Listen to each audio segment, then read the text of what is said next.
জাতীয় সংসদ ভবনের দক্ষিণ প্লাজা। নতুন বাংলাদেশে তারুণ্যের কণ্ঠস্বর ওসমান হাদির জানাজায় জনস্রোত। সারা দেশ থেকে ছুটে আসা ঢল প্রমাণ করে নিজের কীর্তি দিয়ে কিভাবে হাদি জয় করেছিল মানুষের মন।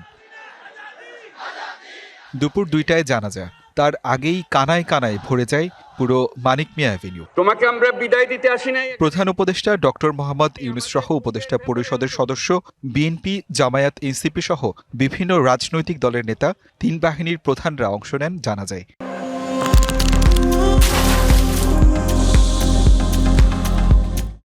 ১২ই ডিসেম্বর দুপুরে ঢাকার পুরানপল্টনের বক্স কালভার্ট রোডে হাদিকে মাথায় গুলি করে দুর্বৃত্তরা। দেশে চিকিৎসা দেওয়ার পর ১৫ই ডিসেম্বর এয়ার অ্যাম্বুলেন্সে সিঙ্গাপুর নেওয়া হয় হাদিকে। সেখানে বৃহস্পতিবার মৃত্যু হয় তার। শুক্রবার হাদির মরদেহ আনা হয় ঢাকায়। লক্ষ লক্ষ জনতা, তৌহিদি জনতা তোমার জন্য পাগল। হাদির এমন মৃত্যুতে শোক ছড়িয়ে পড়ে দেশব্যাপী। শনিবার পালন করা হয় রাষ্ট্রীয় শোক দিবস।